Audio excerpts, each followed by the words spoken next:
Hello friends, आज आपण बघणार आहोत एक असा प्रकार जो सातत्याने आजपर्यंत काढत आलेला आहे. नेहमी ट्रेंड असतो याचा आणि ब्रायडल मेहंदी असो किंवा साधी मेहंदी, हा सगळ्यांना जास्तीत जास्त आवडणारा एलिमेंट आहे, तो म्हणजे मोर.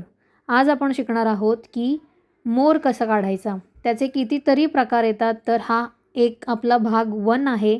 हा पहिला भाग आहे ज्यामध्ये मी मोर दाखवत आहे. तर सगळ्यात पहिला प्रकार जो आहे त्यासाठी आपण काय केलं आहे, मराठीत आपण जसा एक काढतो तसा आपण एक काढलं आहे आणि त्याला बाहेर पूर्ण फिरवून घेऊन गोलाकार त्याचं पोट काढलं आहे. मध्येच त्याचा छोटासा एक पानाच्या आकाराचा पंख काढला आहे आणि अशा पद्धतीने खाली त्याला जर जॉईंट केलं की आपलं पूर्ण बॉडी पार्ट तयार होतो. आता आपल्याला दाखवायचा आहे त्याचा पिसारा. तर त्याची जशी बॉडी आहे त्याच्या साईजनुसारच आपल्याला त्याच्या पिसाऱ्याची साईज ठेवायची आहे. त्याला सूट होणार अशी, खूप छोटी नाही चालणार, खूप मोठीही नाही चालणार. पिसाऱ्याचा शेपसुद्धा तुम्ही बघू शकता, असा आपण फिरवून घेतला आहे. तो असा एकदम स्ट्रेट खाली नाही आला आहे. आता त्याच पिसाऱ्याला आपण आतल्या बाजूने पण सेम डिस्टन्स मेंटेन करताना एक बॉर्डर काढायची आहे आणि मग नंतर आपण त्यामध्ये छोटे छोटे ड्रॉप्स काढणार आहोत, ज्याने आपला हा पिसारा पूर्ण छान दिसेल. तर बघा, सुंदर आणि फिनिशिंगची मेहंदी दिसण्यासाठी काही गोष्टी खूप जास्त महत्त्वाच्या असतात. त्यातल्या बेसिक 3 गोष्टी ज्या फिनिशिंगसाठी लागतात, ज्याने सुरुवात होते फिनिशिंगची, त्यातली पहिली गोष्ट म्हणजे तुमचा स्वतःचा कोन असणं. स्वतःचा कोन असणं का? कारण मार्केटच्या कोनला ही फिनिशिंग तुम्हाला येणार नाही. त्याची कन्सिस्टन्सी नीट नसते, कोनचा पॉईंट नीट नसतो. तुम्ही काढायला गेलात तर तुम्हाला समजेल की त्याच्यातून बरोबर मेहंदीची पेस्ट बाहेर येतच नाही. तुम्ही कितीतरी वेळा ते अडकेल कोनचा पॉईंट. पण प्रॉपर फिनिशिंगसाठी तुमचा स्वतःचा कोन असणं खूप गरजेचं आहे. दुसरी गोष्ट म्हणजे तुमच्या मेहंदीची पेस्टची कन्सिस्टन्सी. एकदम जाड असेल, ड्राय असेल तर मेहंदी पेस्ट कोनमधून बाहेरच नाही पडणार. त्याची थिकनेस, त्याची कन्सिस्टन्सी प्रॉपर पाहिजे. म्हणजे इथे आता थिक बॉर्डर केल्यानंतर जी कन्सिस्टन्सी तुम्हाला दिसते आहे तशी कन्सिस्टन्सी हवी. त्यानंतर हवी आहे तिसरी महत्त्वाची गोष्ट म्हणजे तुमची पेस्ट फ्रेश असणं गरजेचं आहे. जर फ्रेश पेस्ट नसेल तर मेहंदी काळी पडते. अशी जशी लाल जो टेक्स्चर दिसतोय तो नाही दिसत. मेहंदी काळी पडते, ड्राय दिसते लास्टला भरपूर आणि तुम्हाला त्याने नीट काढता पण येणार नाही. फ्रेश मेहंदी पेस्ट असणं, तुमच्या पेस्टची कन्सिस्टन्सी बरोबर असणं आणि तुमचा स्वतःचा कोन असणं, या 3 गोष्टी जेव्हा तुम्ही फॉलो करता तेव्हा तुम्हाला कळेल की मार्केटच्या कोनने काढल्यानंतरची तुमची डिझाईन आणि ह्या 3 गोष्टी फॉलो केल्यानंतरची तुमची डिझाईन यामध्येच सुरुवातीला खूप फरक दिसेल. जरी तुम्ही बिगिनर असाल तरीसुद्धा तुमच्या डिझाईनला बऱ्यापैकी फिनिशिंग दिसेल. तुम्हाला वाटेल की मी स्वतःच आधीची डिझाईन काढत होती तेव्हा वेगळी होती आणि आता या गोष्टी फॉलो केल्यानंतरची डिझाईन तुमची वेगळी आहे. त्यामुळे अशा कोनने सतत प्रॅक्टिस केल्यावरती तुम्हाला समजेल की खूप फरक तुम्हाला तुमच्या डिझाईन्समध्येच स्वतःला दिसेल. तर अशा पद्धतीने आपला पहिला मोर जो आहे तो तयार झालेला आहे. त्यामध्ये आपण काय केलं, जे ड्रॉप्स काढलेत त्याच्यामध्ये आपण हलकीशी शेडिंग केली आहे आणि मग बाजूचा जो निगेटिव्ह एरिया आहे त्याला आपण पूर्ण फिल केला आहे. तर जो पहिला मोर आहे तो आपण 1ने काढला होता आणि आपण आता हा जो मोर काढतो आहे तो आता आपण त्याच्या विरुद्ध दिशेला तोंड करून काढतो आहे. तर ह्याला आपण प्रॉपर मराठीत जो 9 काढतो ना तसा 9 काढून करायचा आहे.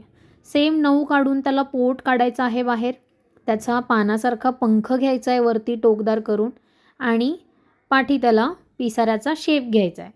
आता पहिल्या डिझाईनच्या मोरामध्ये आपण काय केलं आहे, ड्रॉप्स काढलेत. पण यामध्ये आपण काय करणार आहोत, डायमंड शेप काढणार आहोत. डोळा काढताना सुद्धा लक्षात ठेवायचं आहे की बरोबर मधोमध नाही काढायचं, याने मोर खूप रागीट दिसेल. सो आपण काय करतो आहे की बॉडी जी आहे पूर्ण फिल करून घेतो आहे. पहिल्या मोरामध्ये आपण काय केलं आहे, पंखाला आतमध्ये पूर्ण आउटलाईन, आतमध्ये जी इनर लाईन आहे ती पूर्ण पंखासारखी शेप केलेली आहे. पण यामध्ये आपण काय केलं आहे, हाफच शेड केलेला आहे. याच्याही पिसाऱ्यात आपण करणार आहोत आतून पूर्ण बॉर्डर आणि मग यामध्ये डायमंड शेप काढणार आहोत. डायमंड शेप पण सेम काढून झाल्यानंतर आतमध्ये आपल्याला शेडिंग करायची आहे आणि बाहेरचा जो एरिया आहे, जो स्पेस राहतो आहे, तो आपल्याला प्रॉपर फील करून घ्यायचा आहे. आणखी एक गोष्ट नोटीस करू शकता तुम्ही, ती म्हणजे मोराची मान. मोराची मान ही नाजूकच असली पाहिजे, तरच मोर खूप डौलदार दिसतो. त्यामुळे आपण काय केलं आहे, जी आपण बॉर्डर करतो किंवा आतली फिलिंग करतो त्यावेळेस मोराच्या मानेला अजिबात जाड बनवलेलं नाही आहे. जेव्हा आपण जाड बनवणार तेव्हा त्याचा ग्रेस निघून जाणार. त्यामुळे मोराची मान काढताना सुद्धा पूर्ण लक्ष द्यायचं आहे की तिथे अजिबात डबल लाईन फिरवायची गरजच नाही आहे आपल्याला. आपण जो 9 काढला आहे तिथून वरती त्याच्या चेहऱ्याला आपल्याला आतून बॉर्डर करायची आहे आणि बाकी नंतर बॉडीला फिलिंग करायची आहे. पण मानेला आपण डबल फील करायचं नाही आहे. त्यामुळे मान नाजूकच दिसेल आणि मग मोर सुंदर दिसेल. ठीक आहे. तर अशा पद्धतीने आपण पिसाऱ्यामध्ये सुद्धा फिलिंग वर्क करून घेऊ. ही सुद्धा खूप काळजीपूर्वक करायची आपल्याला, कारण जर आपण जास्त आतमध्ये वगैरे किंवा बाहेर काढला तर पिसाऱ्याचा बाहेरचा शेप बिघडू शकतो किंवा आतले जे आपले डायमंडचे शेप आहेत ते बिघडू शकतात. तर अशा पद्धतीने आपण आता सुरुवात करतो आहे तिसऱ्या प्रकाराला. यामध्ये पण मी काय केलं आहे, 9चाच वापर केला आहे. पण तो कसा केला आहे, सिंपल 9. आणि यामध्ये काय फरक आहे, आपला मोर मागे वळून बघतोय असं दिसेल तुम्हाला. ठीक आहे. तर आत्तापर्यंत काय होत होतं, मोराचा जो चेहरा आहे तो आणि मोराचा पंख एका वेगवेगळ्या अपोजिट साईड्सनं येत होता.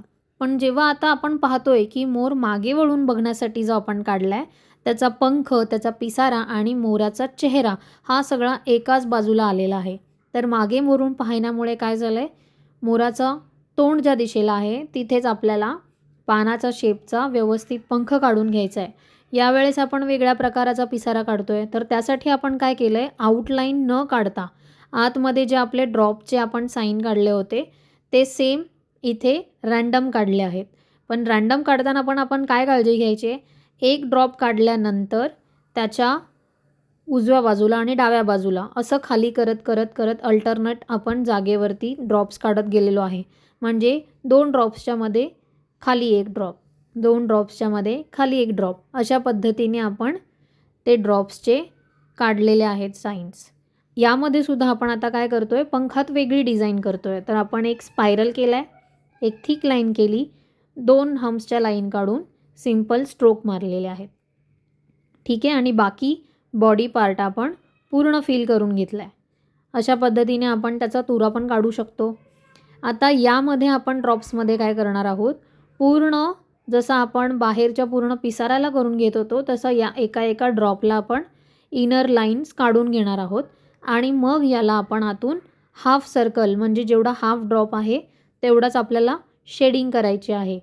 आणि मग याला बाहेरून आउटलाईन करायची आहे, कारण याला वेगळा तर शेप आपण दिलाच नाही आहे प्रॉपर पिसाऱ्याचा. पण जे ड्रॉप्स आहेत त्या ड्रॉपने जो शेप बनला आहे तो आपण आउटलाईन करून करून आपल्याला समजेल की हा पूर्ण एक पिसारा झाला आहे. आणि ॲट द एंड आपल्याला त्या ड्रॉप्समध्ये एक छोटा छोटा डॉट द्यायचा आहे. आणि आणखी एक गोष्ट लक्षात घ्यायची आहे, ती म्हणजे आपली शेडिंगचा कलर, आपल्या बॉर्डरचा कलर आणि आपल्या लाईनचा कलर, या तिन्हीचं कलर जे आहेत ते आपले वेगवेगळे दिसले पाहिजेत. तरच तुमचं ते वर्क उठून दिसणार आहे. म्हणजे यामध्ये शेडिंग खूप लाईट आहे, त्यापेक्षा थोडी डार्क आपली लाईन आहे आणि जे आपण बोल्ड करतो आहे, जे फिलिंग करतो आहे ते जास्त डार्क आहे. तर या 3 वेगवेगळ्या गोष्टी वेगवेगळ्या पद्धतीतच दिसायला हव्यात, तरच ती सुंदर दिसणार. जसे बाजूच्या मोरांमध्ये पण आपण बघू शकतो, शेडिंग आणि पूर्ण फिलिंग या दोन्हीमध्ये फरक आहे. जेव्हा तुम्ही शेडिंग पण खूप डार्क कराल तर ते सुंदर दिसणार नाहीच. त्यामुळे शेडिंग ही एकदम हलक्या हाताने आपल्याला करायची आहे आणि बॉर्डर करताना पण काळजीपूर्वक त्या शेपची पूर्ण साईज लक्षात घेता त्या शेपला मेंटेन करत आपल्याला फिलिंग करून घ्यायची आहे. तर अशा पद्धतीने आपला तिसरा मोरसुद्धा तयार झाला आहे. या तिन्ही मोरांमध्ये आपले मोरांचे साईड, राईट, लेफ्ट, त्यांचे पंख, त्यांचे पिसारे या सगळ्या गोष्टींमध्ये फरक आहे. 3 वेगवेगळे मोर, त्या तिन्ही मोरांमध्ये आपले पंख, पिसारे, त्याचा चेहरा म्हणजे त्याची उजवी राईट बाजू सगळे वेगळे आहेत. त्यामुळे या सगळ्या मोरांची प्रॅक्टिस करणं गरजेचं आहे. आता आपण बघणार आहोत सेम जसं हा मोर पाठी इकडे वळून बघतोय, तर आता आपण हा जो मोर काढतोय तो त्याच्या अपोजिट डिरेक्शनला काढणार आहोत.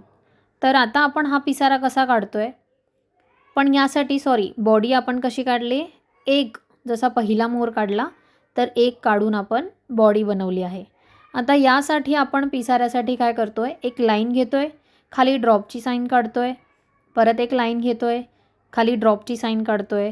हे पण अगेन तसंच 2च्या मध्ये एक ड्रॉप, 2च्या मध्ये एक ड्रॉप हे मेंटेन करत करायचं आहे.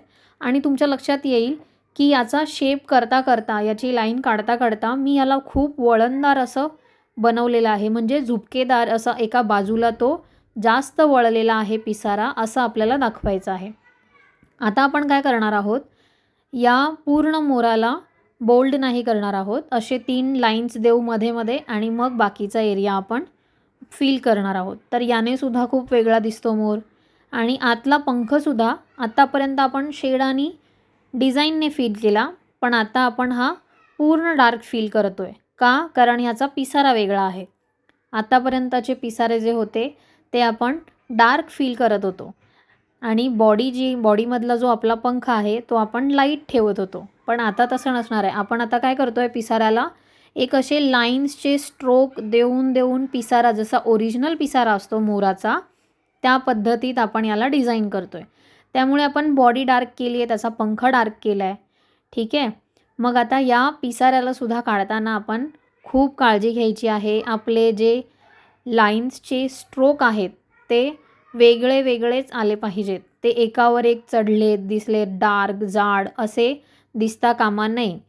त्याची फिनिशिंग दिसणार नाही. त्याची एक वेगवेगळी स्ट्रोक प्रत्येक लाईनची दिसली पाहिजे, याची आपण काळजी घेतली पाहिजे. ठीक आहे. तर अशा पद्धतीने आपण पूर्ण 1 लाईन स्ट्रोक करून पूर्ण पिसारा करून घ्यायचा आहे. आणि मग आतमध्ये त्याच्याकडे एक हार्ट शेपचं सिंपल, जास्त टोकदार नाही पण सिंपल हार्ट शेप आपण त्या प्रत्येक एका ड्रॉपमध्ये काढणार आहोत, ज्याला आपण लाईट आणि डार्क कॉम्बिनेशनच्या शेडिंगमध्ये फील करायचं आहे. तर अशा पद्धतीने आपण हार्ट शेप काढायचे आहेत, उलटे हार्ट शेप्स. आणि तुम्ही बघू शकता त्याचा जो मधला पोर्शन आहे, जो आपण एम काढतोय तो एकदम शार्प नाही आहे, थोडा गोलाकारच आहे. जसे तुम्ही मोरपंख जर खरोखरचे बघितले असतील तर त्यामध्ये हा एक शेप असतो, त्यामुळे आपण हा शेप या पिसाऱ्यामध्ये काढतोय. आणि अगेन याला फिलिंग करताना पण आपण वेगळी टेक्निक यूज केली आहे. वरती आपण थिक करतोय आणि खाली टोकाकडे जाताना आपण त्याला थोडं शेडिंगमध्ये नेतोय. ठीक आहे. तर एकतर तुम्ही वरती थिक करून मग शेडिंग करू शकता खाली, किंवा खाली नॉर्मल शेडिंग करून मग वरती थिक करू शकता. जसं तुमच्या कंट्रोलवर आणि तुमच्या पॉईंटवर तुम्हाला कम्फर्टेबल असेल तसं तुम्ही करू शकता या दोन्ही टेक्निकचा वापर करून. तर अशा पद्धतीने अगेन आपला वेगळ्या प्रकारचा पिसारा, वेगळ्या प्रकारचा मोर तयार आहे. सो आता वळूया आपण पुढच्या प्रकाराकडे आणि या भागातल्या शेवटच्या मोराकडे. आत्तापर्यंत आपण बघितले की एकीकडे मोर बघतोय, दुसरीकडे त्याचा पिसारा आहे, म्हणजे एका बाजूने कसा दिसेल तो. आता आपण बघणार आहोत मोर समोरून आपल्याला काढायचा आहे, तर तो एक सांकेतिकरित्या आपण कसा काढू शकतो. तर आपण एक वरती सर्कल काढला आहे, ज्यामध्ये मानाची जी साईड आहे आपण ओपन ठेवली आहे आणि खाली एक लंबाकार असा उभा आपण ड्रॉपची साईन काढली आहे. त्याच्या बाजूला आपण त्याचे उघडे पंख दाखवलेले आहेत आणि मग त्या एका पंखावरून दुसऱ्या पंखावर पूर्ण मानेच्या वर, त्याच्या चेहऱ्याच्या वर आपण हाफ सर्कल घेऊन 3 लाईन्स काढून घेतलेल्या आहेत, ज्याच्या वरच्या लाईनला आपण छोटे हम्स काढलेले आहेत आणि त्याच हम्सच्या वर आपण मोठे मोठे हम्स काढून घेतोय 2 लेयरचे. पहिल्या लेयरला आपण जसं काढलं आहे सेम दुसऱ्या लेयरला काढताना आपण 2 हम्सच्या मध्ये एक हम्प असं करत आपण फॉलो करत ती लाईन कंप्लीट केलेली आहे. आता आपण काय करायचं आहे, या पंखांनासुद्धा एक लाईन काढून मग खालच्या बाजूला आतमध्ये त्या लाईनच्या आतमध्ये आणि वरच्या गोलाकार भागात शेडिंग करून त्याच्या बाहेरच्या बाजूने बॉर्डर करायची आहे जाड. इथे आपण बॉर्डर करून घेऊ आणि डोळे काढू त्याला. पंखांचा जो एरिया आहे त्याच्या जी लाईन काढली आहे त्याच्या खाली आपण शेडिंग करून घेऊ आणि आपल्याला काय करायचं आहे, सेम बॉडीमध्ये पण लाईन काढून शेडिंग करायची आहे. हे 3 पार्ट सेम दिसतील. आपल्याला आता हम्प्समध्ये एक छोट्या छोट्या उभ्या मधोमध लाईन्स द्यायच्या आहेत आणि मग याला बाहेरून पूर्ण थिक एकसारखी बॉर्डर करायची आहे. हे मोर पण खूप सुंदर दिसतात. याला आपण मध्ये मध्ये एलिमेंट म्हणून वापरू शकतो किंवा या पूर्ण एकसारख्या मोरांचे एका बाजूबाजूला एक मोर काढून ह्याची पूर्ण बॉर्डर बनवू शकतो. ठीक आहे, तर याचा ओव्हरऑल लुक असा दिसेल. आणि याला आपण मध्येच एक चोच काढायची आहे, म्हणजे व्ही शेपमध्ये आपल्याला त्याला चोच काढायची आहे. याला तुम्ही रिकामंही ठेवू शकता ऑर एल्स असंही करू शकता. ठीक आहे, तर अशा पद्धतीने आपण 5 वेगवेगळ्या प्रकारचे मोर बघितलेले आहेत. या सगळ्याची तुम्ही प्रॅक्टिस करा. जरी तुम्ही बिगनर असाल, तुम्हाला वाटेल की असे सेम मोर येत नाही आहेत, पण आजचे हे डिफिकल्ट मोर तुमच्या उद्याच्या फिनिशिंगची प्रॅक्टिसची सुरुवात असणार आहे. त्यामुळे आजपासूनच सुरुवात करा. आजचा व्हिडिओ तुम्हाला जर कामाचा वाटला असेल तर व्हिडिओला लाईक करा आणि चॅनलला सबस्क्राईब करा अशा सुंदर सुंदर पुढच्या येणाऱ्या ट्युटोरियल्ससाठी. थँक्यू.